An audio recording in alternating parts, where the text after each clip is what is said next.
Go. So yeah, if you have any problem with being recorded, then it's pointing up here. So if you stay back there, then yeah, don't ask any questions, and no one will know you're here.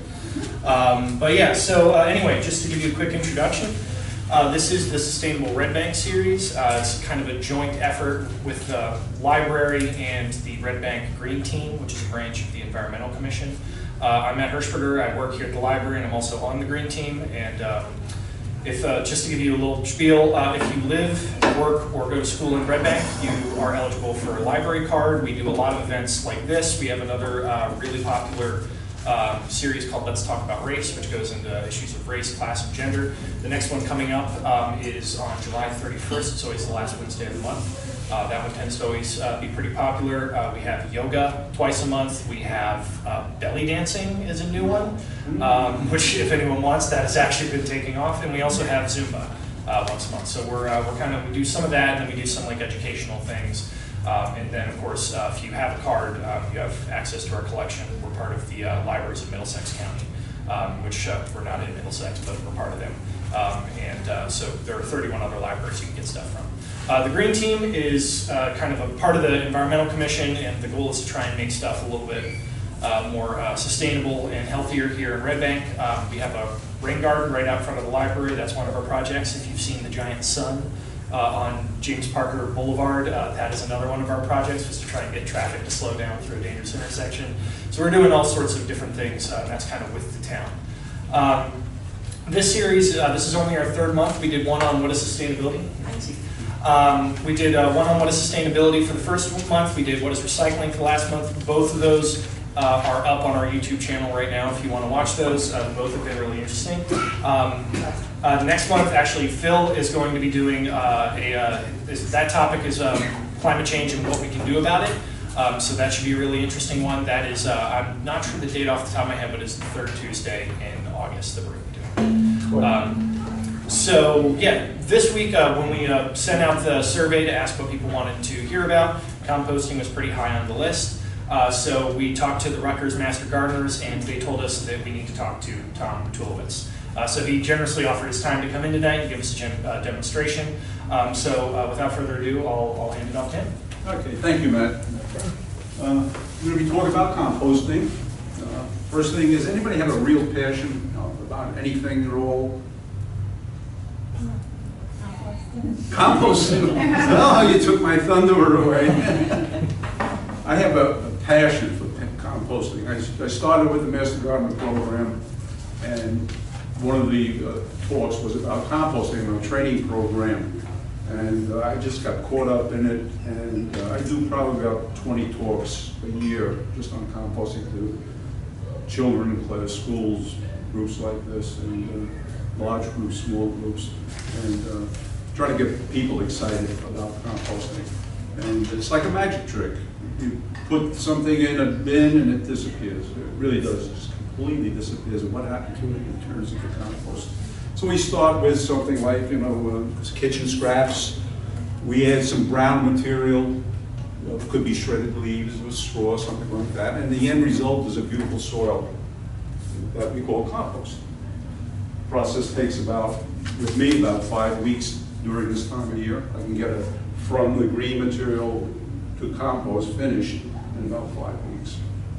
But I'm active. I turn it and churn it and make it happen.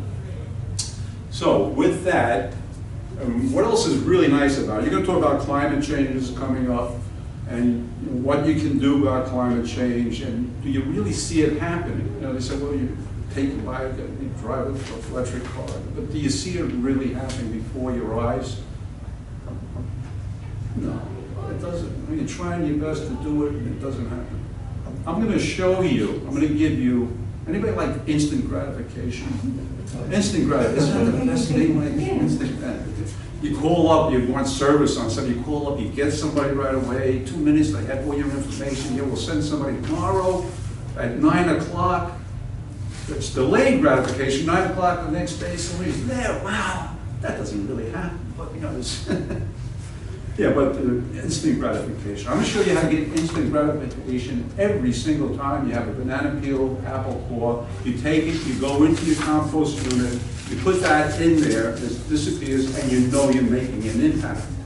You're making an impact just with that one banana peel. I start these talks with saving the planet one banana peel at a time, but you can do it.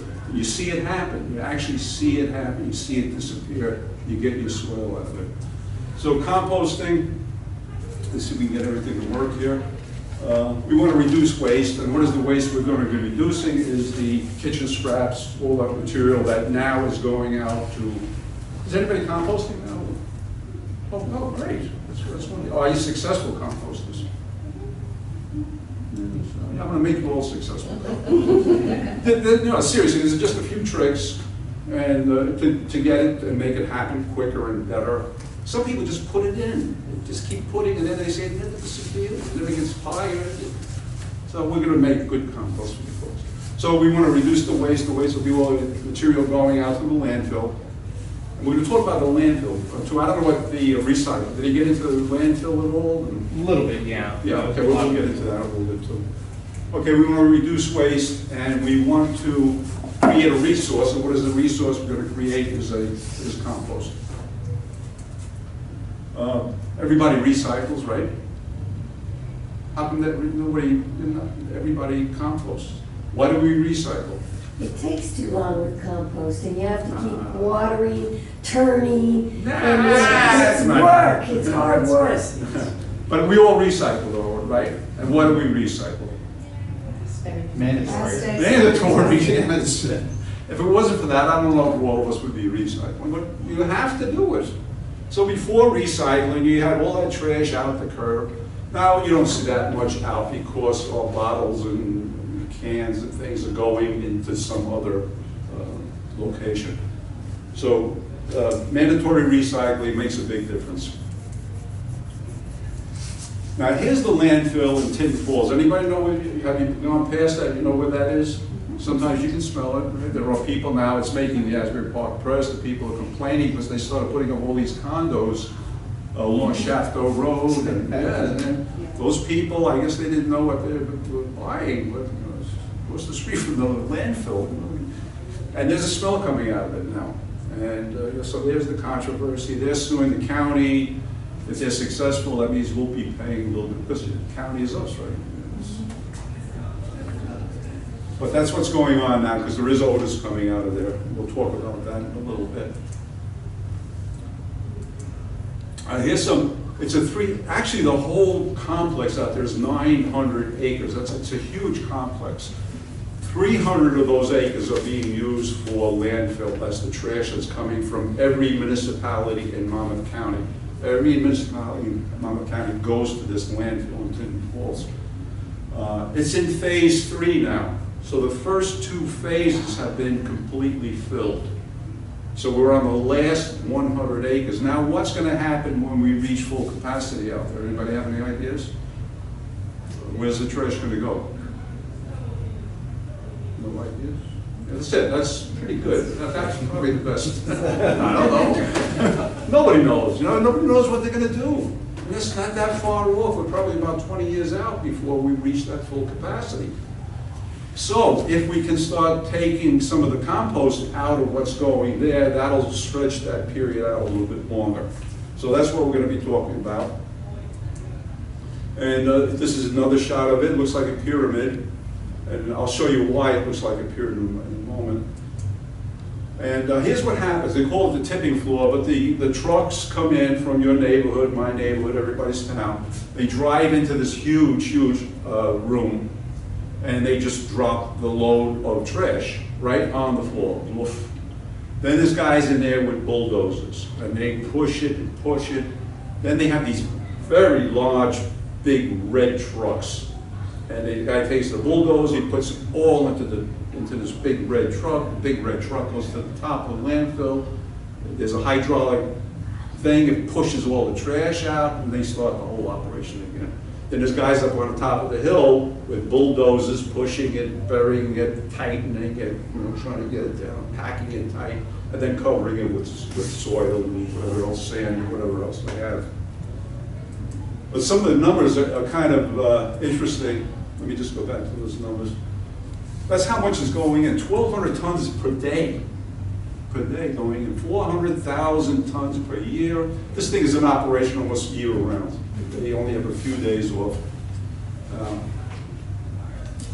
The hazardous waste that goes to another location, and your recyclables, and if there's recyclables in there, they're just going out to the landfill. They don't even sort through it anymore. They used to sort through it, they're not even doing that now. Here's why it looks like a pyramid. They were doing what they call a Bale Fill. And if you ever been to an auto wrecking yard or see a movie like, I think it was Goldfinger, where they crushed this car with a body in it.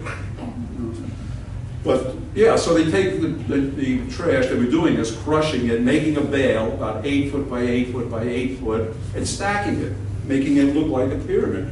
So if they kept doing it that way, we'd have probably a beautiful pyramid that your grandchildren and their grandchildren go and visit, because it's going to be there forever. It's not going to change anything, you know. But it has that pyramid look. Now they decided that baling it is not worth the expense of doing it, so they're going back to just clean dump. So the truck goes up, dumps the load, the guys push it around, make it tight, and that's the end of it. I just want to show you one thing here. I don't know if you can see this right here. Where is my little red dot here? Can you see this? We're right up in here. Right here. That's a bird of prey. That's a falcon. A few years ago, when they were loose dumping, seagulls were all over the place. And everybody was complaining about it because they would eat and poo and eat and poo. And that's what they did constantly. And it was going all over the trucks and the landfill. It was going into the neighbors in the surrounding areas. So they've done something kind of unique here.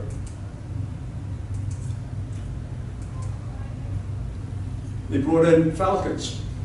So this cage, there's 8 falcons in this cage. It's an open air cage.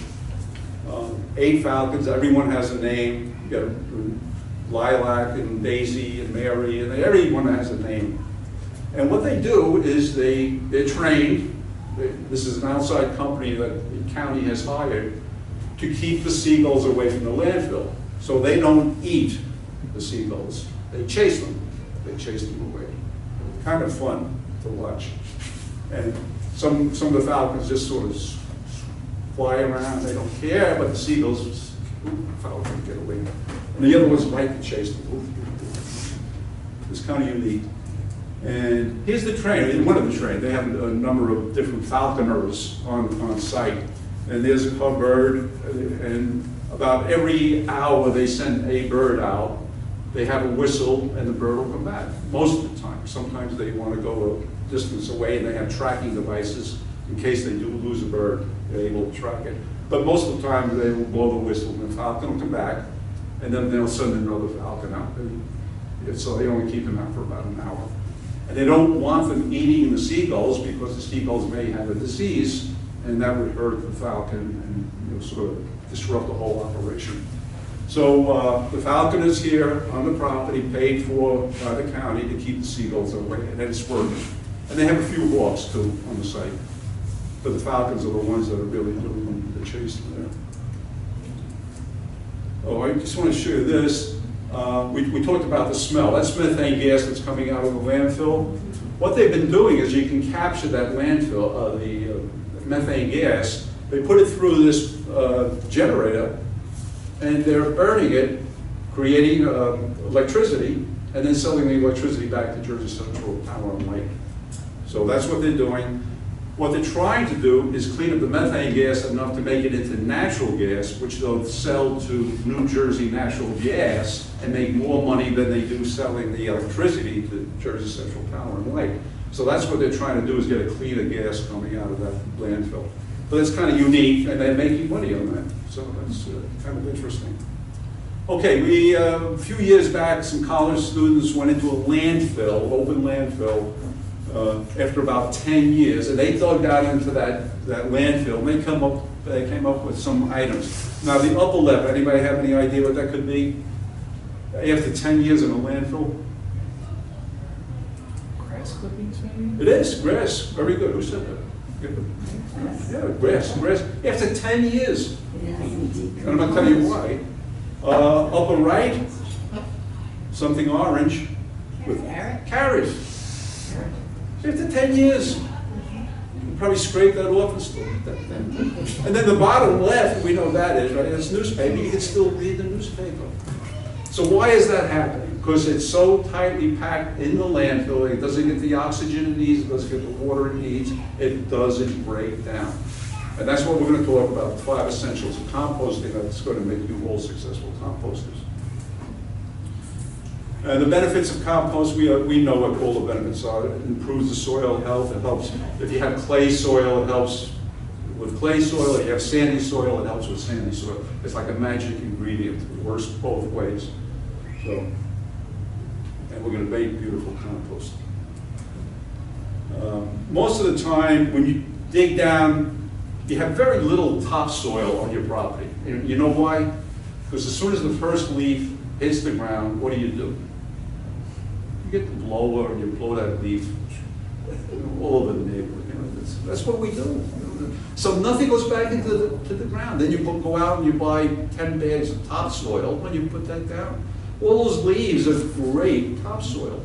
Then once they break down, they're perfect. But we don't do that anymore. So not much topsoil on your property or anywhere around. So when you start adding, and you can see what color that is, red bank, we're in red bank, it's reddish clay soil. That's prominent in our area. So if you start mixing in some leaf mulch or leaf compost, you can see how brown that's turning. The same material just mixed in with leaf mulch. Or on the other side is leaf mulch and the food waste that we're putting in, and you got a beautiful composted material once it's finished. And your plants are going to love it. Whatever you do, if you put it down for grass, if you put it down for plants, you put your seedlings in it, you love it. Okay, what can we put in? I have all of these handouts. They have the do's and don'ts, so you don't have to write anything. So all this stuff can go into the compost bin, right? Everything in moderation.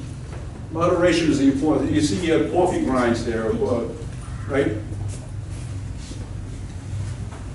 So my daughter works at Starbucks right here at Red Bank, and she can get me all the coffee grinds I want, but you only need a little bit.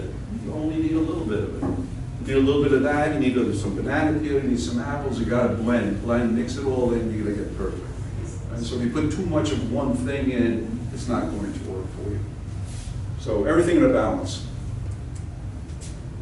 And here's some more things. Now they talk about manure, that's not from a meat-eating animal. So if you have a cat or a dog, that's a meat-eating animal. You don't want to put that into your compost area then because it may attract other animals. So you want grass-eating animals, cows, horses, rabbits, any kind of manure from something that's not a meat eater. Okay, can go in there and mix that in. Okay, anything other questions there? No, weeds. Tea bags with the label, the string, the staple, the bag, all goes in. And you won't find any of it in a month or two. It's all gone. What about The staple, the tag, the string, gone. If you find it, you call me. like peaches, the pits from peaches? Well, the pits are hard. They're going to stay in there. So if you can take the pit, just throw that away. It'll break down eventually, but it's still going to be there. You'll still see it. Anything really hard like that. And something fleshy like banana, that disappears quick. Dairy, what we do not want to put in there is any kind of dairy products. And again, it's the same reason. It may attract animals to the compost unit. Now, the compost unit that you're buying today is completely sealed. It has a top. You can lock the top. Really safe to keep animals out. So, but still, it could attract animals. No dairy products, no meat, no bones. Now, there are companies that will, and we had mentioned that to Matt, I mentioned it to Matt, that will actually take everything out of the cafeteria, out of a cafeteria at a hospital, or maybe a university, where they have made a deal with the cafeteria folks that they're going to use cardboard plates, dispensable, things that you can recycle. This company will come in and take everything, take it all, They have a process. They have a big drum, they add the heat, they add the microbes, they rotate it. In about 3 weeks, they have a finished compost from all of that. That's meat products, dairy products, everything goes in, because everything's going to break down eventually in life. It does. And so they do it under a controlled process, so they don't worry about animals getting involved. And then they sell that compost, and you can go buy it in a bag, and one of the big box stores. But we can make them, which we're going to do.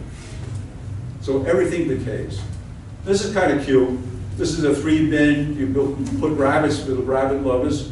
Bins on the bottom. Put your rabbits in, and then they do their business and fish and what. You know, so they're getting everything in one shot. And they say build it and it'll come. And what are they talking about? As this starts to break down, the microbes start working. All kinds of insects are going to come. The worms, the nematodes, these things you don't even see. You have to have a magnifying glass to see it, but they're all coming to do what they have to do in life, is eat away, keep eating. So they're breaking all of this material down. And when they're doing that, they're generating heat. They're generating heat as they do it. We have thermometers that we can measure the heat. This is just for composting. It's got the little shaft on it. You can put that right in your bin. Not really necessary. You're probably going to get up around 100 degrees with your unit. They say about 140 is great, but you'll never get to that point. You'll just, it's kind of difficult to get to that point. But it's still going to break down. It doesn't matter. In the winter, it's a slower process. In the summer, it's a quicker process. And then another third level, you get some bigger critters coming in to keep you away. Now, the 5 essentials, this is a test question. The 5 essentials of composting. Now, this is where you're going to start to find out if you're a good composter or not.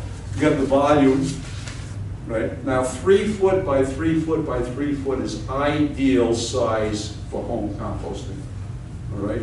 If it's too big, it gets cold. If it's too small, you're not getting enough out of it, all right? The unit that we're selling, the county is selling, is just about that size, about 3 foot by 3 foot by 3 foot. We had a test question, you missed it. But it's still up on the board, so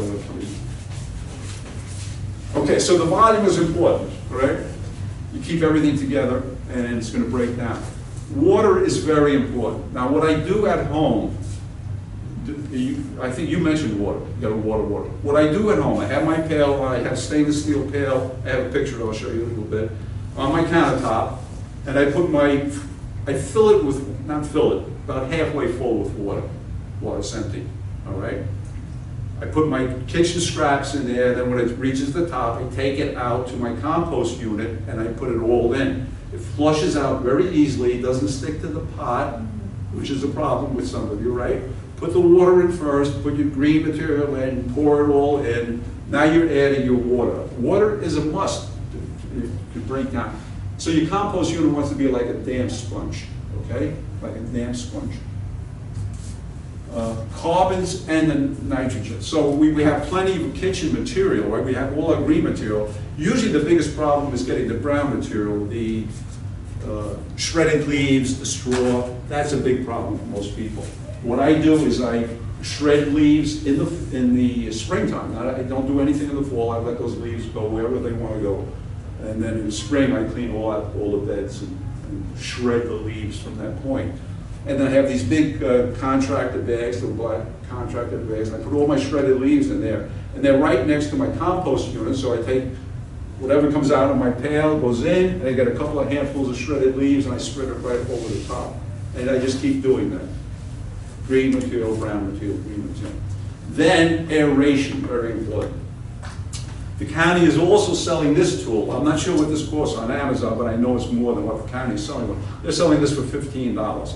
Now what this does is, if you have your compost unit, you push this in right from the top. These wings they close, they go in, it hits the bottom, they open, and you just keep going up and down with this. Makes it very easy to aerate.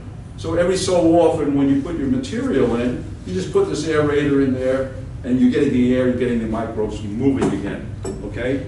So this works great. Enter all believers in compost.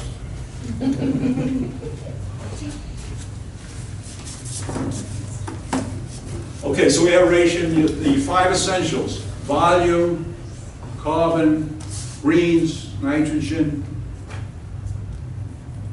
water, aeration, okay? Very important.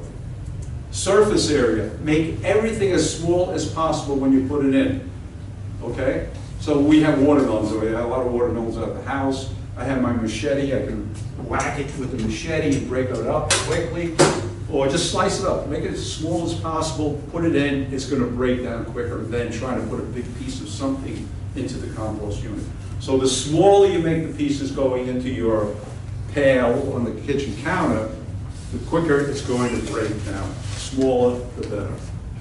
Okay? And there's a guy with a machete breaking up and relieving a stress problem. Yes. Okay, beginning composting, determine what materials we have. We know what materials we have. We have green materials coming out of the kitchen. And what are we going to do about our brown material? That's what you're going to all have to figure out, what we're going to do with brown material. And then select a location. The location could be anywhere. It could be in the sun, it could be in the shade. It doesn't matter. Make it convenient for yourself. Don't put it all the way out. If you've got 50 acres of property, don't put it out in 50 acres. You know? Put it somewhere close. So you don't have to, why am I putting it all the way out there? Okay, so keep it convenient. All right. What materials are available? Leaves, you can get leaves, no problem. Grass clippings you can put in, plant trimmings, and the food scraps. So that food scrap, that's not going to be a problem for us. So we all have food scraps. It's a brown material that you have to figure out how you're going to get enough. Because there's going to be a ratio, and we're going to get into that in a moment. Get a location. Now there's the earth machine right there. This the one, because the red light doesn't show up on the screen. But the one to the left there, that's the earth machine. The other one's just a wire fence. You can make these composting units out of anything. The location, they say convenient. Convenient is the big thing. Close to the water supply. Don't have to worry about the water supply because you're going to be bringing your own water out in the pail. And the source of material, what I do is I have my bags of shredded leaves right close to my compost unit. So everything is convenient for me. Okay, all kinds of different things. You can, if you have a big piece of property, you can just make a big pile. It's all going to break down if you did it that way, but it's not going to break down easily. And you're not going to get the compost the way I'm going to show you how you can get a lot of compost out of that. You can use snow fans, pallets are great. You know, people are throwing those away, you can get those. Make it out of wire. Tumblers, I do not recommend tumblers. Anybody have a tumbler? That's why you're getting earth machines, right? Tumblers are hard. They don't want to tumble. Right? They get heavy. But heavy, that's what happens. You know, you put weight in there, and you try to move that thing and flip it over, and you probably get hit in the chin and knock it right out. I mean, seriously, I mean, they're tough to work with. So the earth machine is perfect. Here's another tumbler, that's another pain in the neck. Now, probably the best of all, if somebody wants to buy something like this, has the hand crank on the side, about $500. I had one here for $35. Amazon, $160. That thing is about $500. So $35, you got yourself a bargain. And there it is, that beautiful earth machine right there. A handy compost. The county used to sell these. They're not selling those any longer. No tools, special tools, just a pitchfork. You don't need any special tools for composting. And here's the ingredients now. So we're going to be baking a cake, 2-to-1 ratio. All right, 2 browns to 1 green. So what I do is, if I bring my pail out, I put it in. I take 2 big handfuls of my brown material and just put it over the top.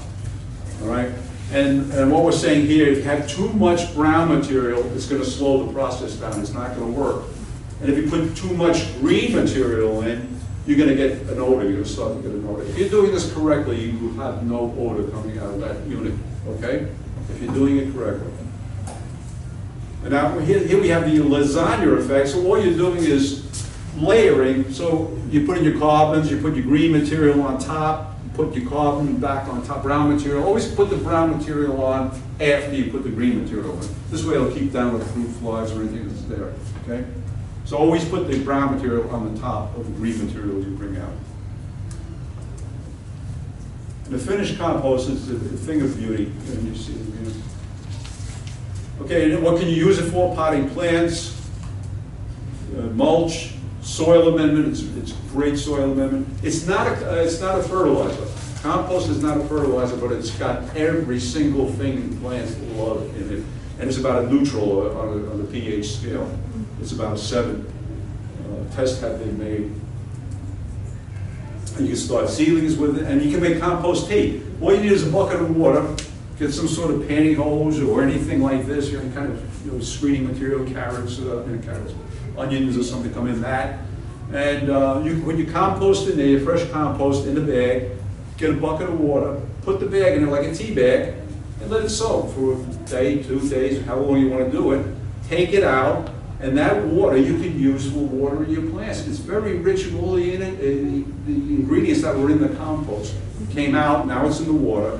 The compost that comes out has lost all of the vitamins and all the minerals and all the energy it had in it, but you can still use it as a mulch in the plants, right, to keep the weeds down. But that's a good way of getting more strong watering material for your plants. The plants love it. And if you have grass, put in flowers. We always say. Okay, here's my home. Here's my you can't see my shredding mower. So I bring this out in the spring. I put the bag on it. I make a big pile of leaves, and I just go round and around and around, grind them up, put them in the wheelbarrow. Now I put them in the garbage bags, and that's my brown material for the rest of the year until the next. Because I got about a dozen bags. Shredded leaves in. That's a little part of it. There's the kitchen. There's my stainless steel pot over there. You can see on the end of the stove. And that's what I use. I've been using that pot for about 20 years, and it still looks like new. And I usually take it when I do a talk, I'll take it out and shine it up a little bit. But yes, it is stainless steel. They have ceramics now, little carbon filters in there. They got all kinds of nice looking compost plastic. And that's my composting area. I put a little fence around because my neighbor is right over here. That's right in the garage. It's behind the garage. It's kind of messy looking. But these are all my shredded leaves. I've added the earth machine since these photos were taken. And if it's middle of winter, you have a snowy condition, you can't get to your compost unit, what you do, and you have a lot of material, just get a bucket, put a lid on it, put it there until you can get back out to your unit, start putting it back in again. Okay? And I believe that's the end of this. Any questions? What I would like to do then, I have a question. Yeah, I'm sorry. I apologize if you said this before you came in, if I'm making you repeat yourself. But I was told that there are certain things you cannot put from households. yeah, no, yeah, and you have those handouts. You're going to take those handouts with you. Okay. But it's no dairy products, no bones, no meat, nothing like that, okay? And that's exactly what I heard. Yeah, that's it. Because it might attract animals, yes. Not quite, how much water do you use? You said You want the compost to be like a damp sponge. So everybody, I said the 2-to-1 ratio. You may be doing 3-to-1. You may be doing 2-to-1. I might be doing 1-to-1 of brown to green. Everybody's going to be a little bit different. You might be putting a quart of water. I mean, putting half a gallon of water. Everybody's going to be a little bit different in how they approach their compost unit. All right, and you're going to get that balance. You'll just feel it. You'll know you're in the right area. So start off with half a bucket of water and fill it with your green material and see how that works. If it's too wet, just cut back on the water going in. You can leave the top off the unit too, and if the rain is coming, the rain will go in. But this is the best way to do it, just put the water in. Yeah, question? 2 questions. One is, if I don't have leaves at the moment, can I use shredded paper? Shredded paper will work, but it has a tendency to mat, even though it's shredded, and then it's hard to work with because it sticks together. It gets like pasty, even though it's shredded too. So I would, shredded leaves are the best, absolute best. If you have a lawn service, your lawn guy will do it for you, just ask him to do it, you're paying to cut the grass, and he'll be doing leaf works somewhere along at some time. I just tell them to put it in bags, get in the bags, and let them fill them up, or just say they'll have the bags of shredded leaves. They're perfect, shredded leaves work perfect. And if I don't have a way of shredding the leaves, like, I get a lot of leaves, but I don't, I have a lawn service, so, can I just? Well, yeah, that's right. regular leaves and Tell then me, blow them? buy a box of those bags, tell them to fill the bags up for you. They're shredding them anyway, so, and before they take it and push it out on the curb, if they like you and you pay them right. No, they'll do it for you. Okay, so, I'm sorry. So I live in an apartment and don't really have a garden or anything like that, but I do want to not throw away all my food waste. So I was looking into like options for that. What do you know about like the worms? Vermicomposting, that's called vermicomposting. And we just gave a class on that today in Montessori school with some youngsters about composting and worms. So you can get buckets or what do they call it, plastic, what's the name? Tupperware? Tupperware, something like that. Yeah, Tupperware. You can get 2 of those. You drill some holes on the side, top. You put in your shredded leaves, shredded newspaper. That's great for the worms. It's moist. You have to moisten it, put it all out, spread it in. You buy these, what they call red wigglers. These are not earthworms. These are red wigglers. They're red worms. They're small. They're not outside worms. They're used for bait, but they live indoors. They will not survive outdoors like an earthworm will. Right? But they're perfect. They're with size and weight over and over and over, day after day.